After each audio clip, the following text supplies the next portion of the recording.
Box 13, with the star of Paramount Pictures, Alan Ladd, as Dan Holliday.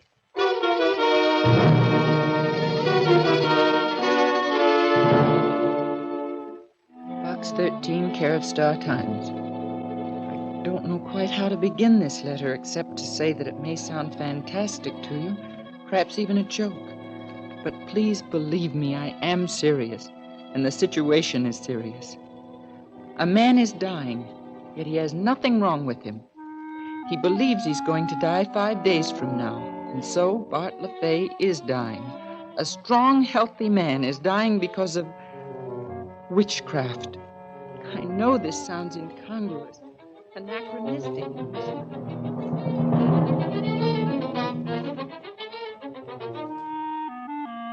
this 20th century. But if you will come to Ballou, Louisiana, you will see for yourself and perhaps be able to help. Sincerely, Doris Gordon. Sure, I laughed when I sat down to read Miss Gordon's letter. But the laugh stopped in Ballou, Louisiana.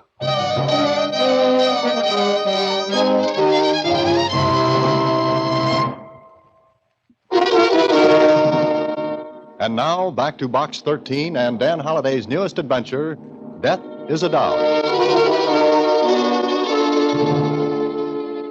But, Mr. Holliday, you don't believe this, do you? Susie, as my old grandfather used to say, there's no such thing as a sure bet or a sure loser. I don't get it. Well, to quote the time-worn passage from Shakespeare, there are stranger things in heaven and earth, Horatio, than are dreamed of in your philosophy. Who's Horatio? That's beside the point. But, Mr. Holliday, she says witchcraft. Now, that's just, it's imposterous. Atta girl, Susie, you never let me down. You had to hunt for it, but you found the wrong pronunciation. That's beside the point. Yeah, it could be. But something tells me that Ballou, Louisiana offers interesting possibilities. Before I took off for Louisiana, I went to the Star Times and did a little research. You know, it's surprising what a person can find out about things he thought went out with the oil lamps, horse cars, and witch trials. But look at the bustle. Everybody thought it was dead. But now look. Well, just look. Anyway, what I learned made me change my mind a little about that letter from Doris Gordon, who met me at the station at Ballou. 5 minutes after I got off of the train, we were driving along a dusty back road in her little car. I didn't think you'd come, Mr. Holliday. Well, I never refuse a chance to get mixed up in something that sounds different. Or insane? Well, what's the difference? Automobiles and radios were different when they came along. Before that, they were insane. But this is different. We're in the 20th century. Salem and the witch hunts are history. History? Well, to bat a cliche into center field, history repeats itself. I know. Oh, by the way, no one must know why you're here, Mr. Holliday. Yes? Why not? Because these people are fine and honest, but they're liable to resent a stranger. Oh, so what happens? I want you to pretend to be my cousin. Glad to. But won't they know you haven't got a cousin? No, I teach school here. I've been here only 6 months. No one knows much about my personal life. They've come to trust me and like me, I think. And they'll accept you because of it. Fair enough. Now, I board with the LaFays. LaFay? Oh, your letter mentioned a Bart LaFay. Yes. He's the youngest son. And he's dying, so you said. Yes. In 1 month, he's become almost a dead man. Why? What did the doctor say? He said there's nothing wrong with Bart. But there has to be. That's what I told myself. I told it to Bart. But Mr. Holliday, he knows he's going to die because someone has told him. Who? Who told him? I don't know who started it, but now everyone in Ballou knows it. It's been like a snowball. Building. You're in love with Bart. Yes, I am. All right, but, well, I don't see what I can do to help. You've got to. It was only by chance that I saw your advertisement in the Star Times, a newspaper published in a city hundreds of miles from here. Remember? Adventure wanted. Will go any place, do anything. Write Box 13. I had to write to you. Just a minute, Miss Gordon. Let me ask you one question. What? Have you gone to the authorities? The sheriff, for example? Of course I have. And? Mr. Holliday, The law can't help when you're fighting something you can't see. So I was taken into the LaFay home as Doris Gordon's cousin. There was something about the house, an aura of fear that hung over it like a deadly pall. Bart's mother, his father, and his two older brothers seemed to have accepted the fact that Bart would die.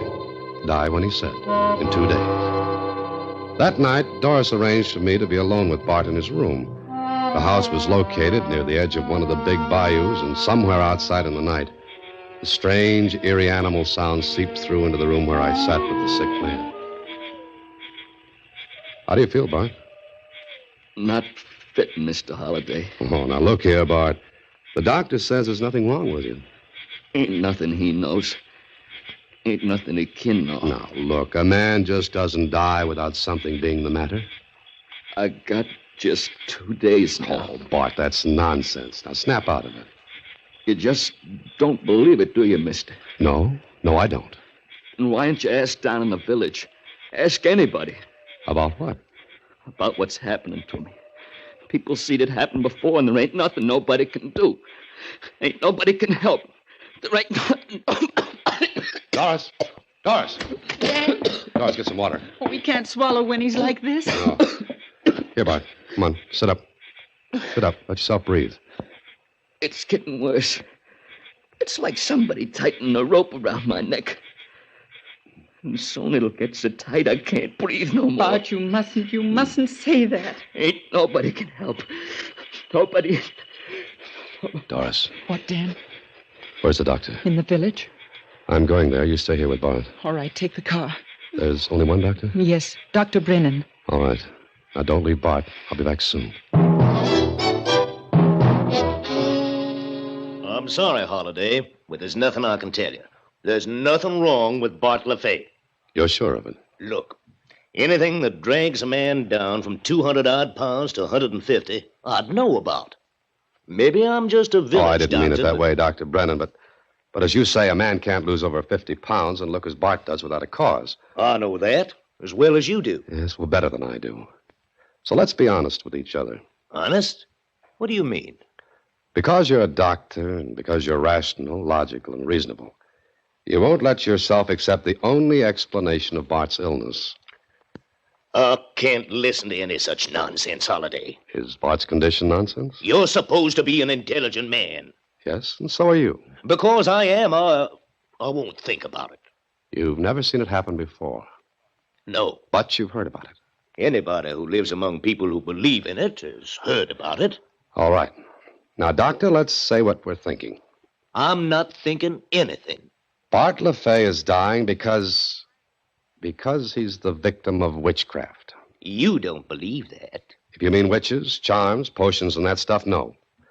I'm as hard-headed as you are. But Bart believes it. Why, it's so ridiculous. To you and me, yes. Maybe a hypochondriac is, too. But to him, his imagined illnesses are real. You don't laugh at him and send him away, do you? Why, of course not. And I'll tell you why not. You know his illness is in his mind, so you play along, comfort him. Because if you didn't, you know he'd become worse, simply because he'd think he was. Well, all right. Supposing you're right about Bart. What can we do about it? You've told him there's nothing really wrong. 100 times. There's nothing else I can do. But I might be able to help. How? Find out who started this thing and why it continues. If we destroy the cause, Bart will get well. Do you expect me to help? Won't you? Holliday, I'm a doctor, a physician, a member of the association. If I poked around in something like that, what effect do you think it'd have on my reputation? Yes, I see your point. And it's up to me alone. I'll help you, up to a point. Beyond that, well, it's all yours. Fair enough. Now I've got to talk with the people here. You won't get very far, Why not? because not one of them will say anything or lift a finger. Because they're scared too? That's it.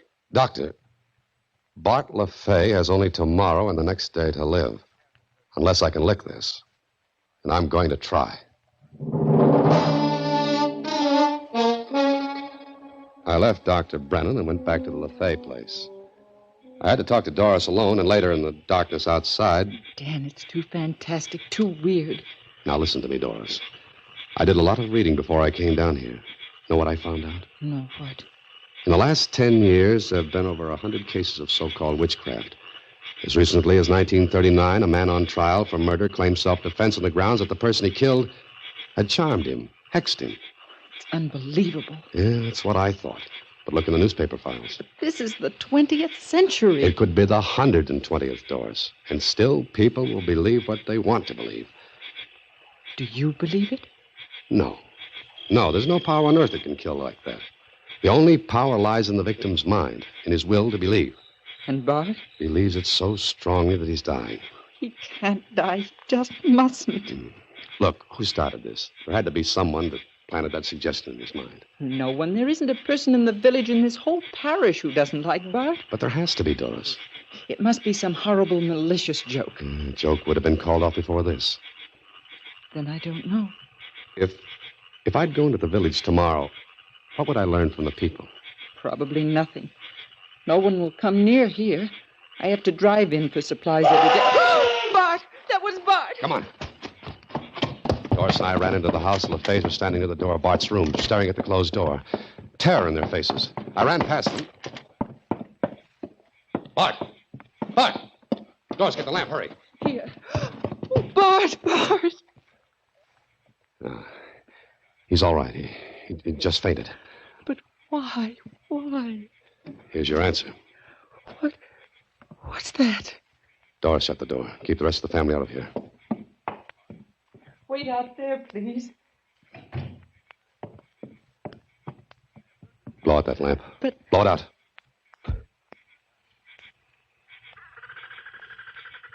What are you looking at?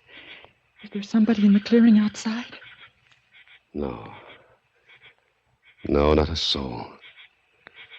I didn't expect to see anyone. You didn't expect? Look.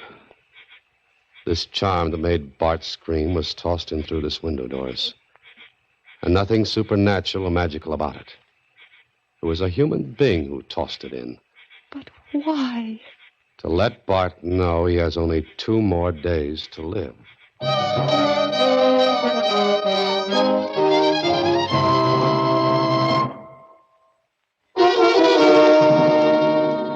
And now back to Death is a Doll, another Box 13 adventure with Alan Ladd as Dan Holliday.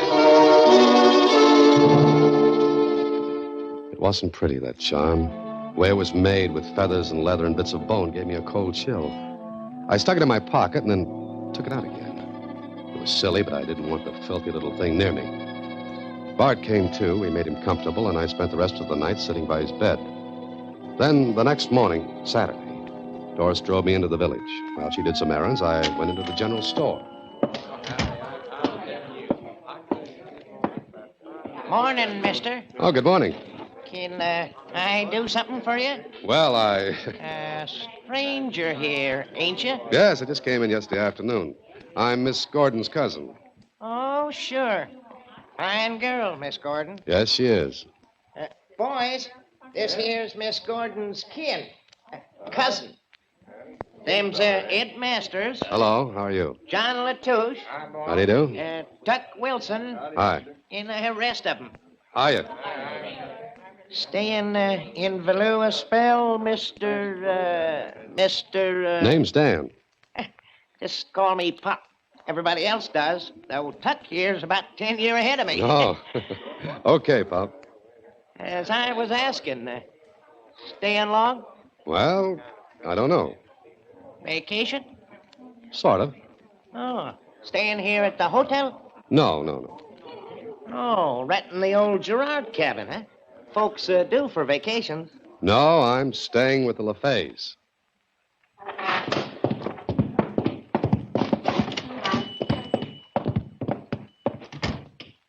Well, I must have said something wrong. That's one mighty good way to clear the store. Just mention LaFays. Aren't the LaFays liked? They was. Was. You come in here to buy something, mister? No, Well, then I gotta get busy. I gotta get some stock put away. Oh, now, just a minute, Pop. Huh? Want something? I want to know something. Maybe you can tell me. Depends. I don't know much. I'll make it worth your while. You can put away your money, mister. If and I wanted to make talk, I wouldn't take no pay for it. Oh, I see. I'm sorry. You ain't staying long with the LaFays, are you? I don't know. You better know. Listen, Bart LaFay's dying. Is he? You know he is. He's been ailing, not been fitting. Pop, who's doing it to him? I ain't got no idea what you're talking about. I think you have. You can't stand by and see a man die like that. Sooner or later, we all got it. Pop, if you can tell me anything that... Ain't no use of asking me. But effing you want advice, mister, don't stay no more at the LaFays. I gotta get back to work. Oh, now, wait a minute, Pop. Well, it was useless to try that anymore. I went outside and stood there for a moment. Then I glanced back at the store, and staring out at me from a window was the face of a girl, about 18. And if ever a face showed fear, there it was. Before I could move, she pulled back and away. Outside in the street, little groups of people stared at me, and when I looked back at them, they walked out of sight. Farther down the street, I saw Doris, and she was talking with a big, husky fella, and I walked toward them. Dan, what did you find out? Oh, nothing. Oh, I knew it. Oh, Dan, this is Didge Lawson, Bart's best friend. Didge, this is Dan Holliday, my cousin. How are you, Didge? Fitting? Them yellow livers was scared, huh? Looked like it. Look here, mister. I ain't scared. If you want any help, I'll give it to you. Thanks, Didge. But can you help? Maybe. I got an idea. An idea, Didge? About what? Look here. Someplace out in the bayou is what's killing Bart. In the bayou? Yeah. I know that there bayou like the back of my own hand. Some funny things can go on out there, mister. Like what? I see the doll once, hanging from a tree, dressed up like a man it was, dressed up like Bill Dakin. Ain't long after that, Bill took sick, but he died. You saw that, Didge? Why didn't you do something? Me? I ain't gonna touch nothing like that. Them that touches it, they get sick and die. You think that's what's happening to Bart? Is that it, Didge? Maybe. I see. Well, thanks for offering to help. That ain't nothing. We better be getting back now, Dan. Huh? Oh, yeah, sure. Glad to have met you, Dan. See you, yeah? Yeah, I'll see you later. Bye, Didge. Bye. Doris, Yes? how good a friend is Didge to Bart? Why, they grew up together. And would he tell us if he knew who was doing this to Bart? Oh, I'm sure he would. Yeah, then we have someone to help us. But I think he's really afraid, too. He'd never admit it. Do you think he'll be able to help? That depends. But what he said about that doll and Bill Dakin, did you believe it? Yes, I did, because it's happened before. Dan, you can't mean it. You can't mean it, because it's impossible. So is the fact that Bart's dying with nothing wrong with him. But he is. Then how can we stop it, Dan? Well, I don't know yet. But we've got to find out today. Tomorrow may be too late. Let's get back to Bart. When we got back to Bart, I tried to get him to tell me who had told him he was doomed to die. But he wouldn't say. Bart had one more day to live unless we could find the evil thing that was preying on his mind. It was later that night, close to midnight. I couldn't sleep. I was lying on the cot when I heard a noise at my window. Who's that? Who is it? What the... Shh. Don't talk loud, mister. Who are you? My name's Melissa. Please, mister, I gotta tell you something. If you want to help Bart... Wait, I'll come right out. No, you just gotta listen. I heard you talking in the store to my pop. You want to know about Bart. What do you know? Come on, tell me. Didge put the death on Bart. Didge? Even he finds out I told you, he'd kill me. He won't do anything of the kind, Melissa. Now, what do you know about this? Everything was all right till she come here. She? Miss Gordon? Her. Didge got smitten with her. Oh, now, Melissa, we'll fix all that up. But you've got to tell me what you know, quickly. When Bart took sick, I knowed it was something Didge had done. I followed him out to the bayou. And? 5 times I followed him to Grandma Juno's place out there. Grandma Juno? Who is she? A witch. Melissa, there's no such thing as a witch. She is. All right, let it go. What else do you know? Did's gone out there again tonight. Tonight? How do you know? I saw him taking his boat out of the shack. Mister, he's gone out there tonight to see Grandma Juno. This'll be the last time. They'll twist the thread around Bart's neck, and tomorrow he'll be dead. Melissa, can you take me out there? Me? No, I ain't going no more. I ain't. I'll take sick and die. Wait right there. You and I are going into town. What for? Never mind, just wait there.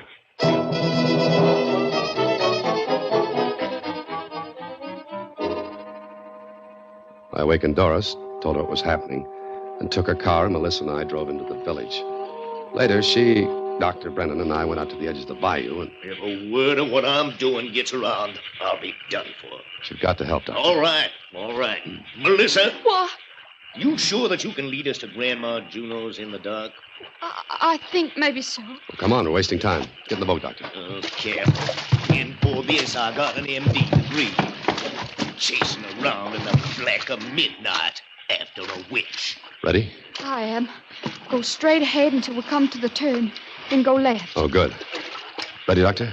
I gotta be. All right. Now, no lights. And be as quiet as you can. Let's go.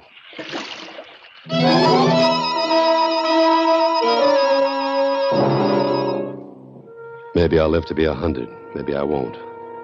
But I'll never forget that midnight boat ride. All around us, the huge cypress trees jutted up into moonless sky.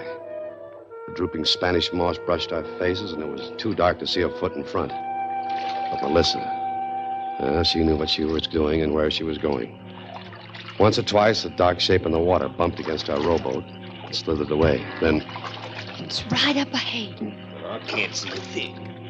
Melissa, you're sure? I know it. You can believe her, Dan. These people know their way around these bayous with their eyes closed. Shh. Look.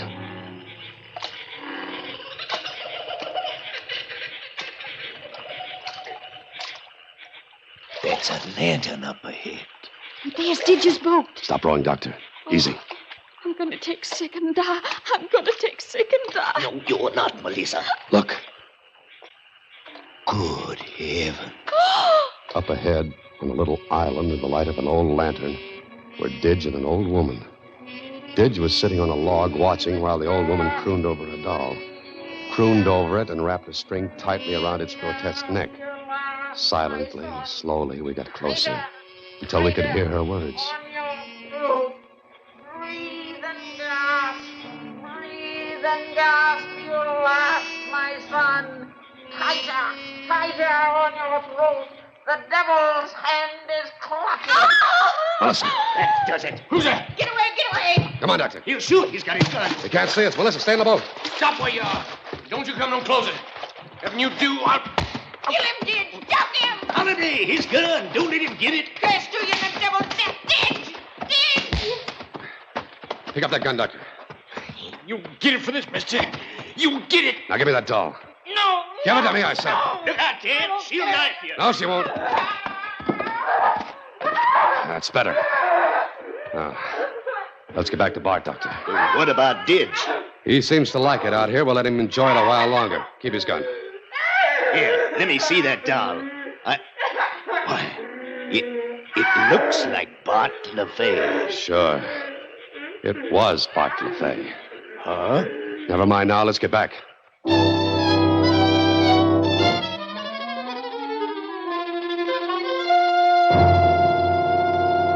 You see, Bart?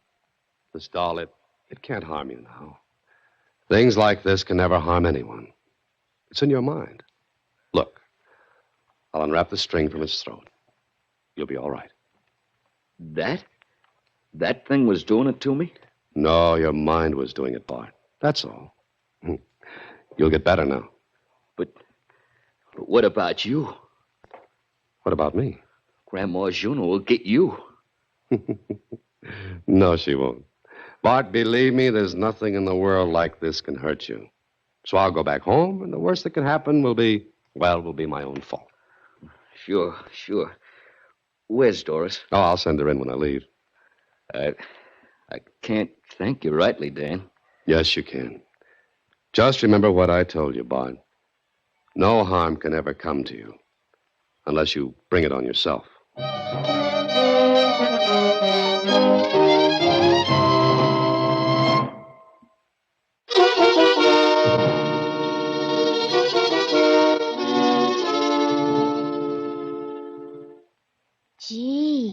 What a nasty-looking little doll. It's not pretty. And he actually believed this was killing him? Well, he knows better now. Do you feel all right? Of course, why? Well, I just hate to think of that terrible old woman sticking pins in you. Oh, not a chance, not a chance. Now, let me sit down and look at the mail. Oh, Mr. Holliday, what's the matter? Oh, I felt as though something stuck me. Mr. Holliday, Susie. Susie? Oh, my knitting needles. Yeah. Good night, Susie. Next week, same time, through the courtesy of Paramount Pictures, Alan Ladd stars as Dan Holliday in Box 13. Box 13 is directed by Richard Sandville, and this adventure was written by Clark Robley. Original music is composed and conducted by Rudy Schrager. Part of Susie is played by Sylvia Picker. Production is supervised by Vern Karstensen. Box 13 is a Mayfair production from Hollywood.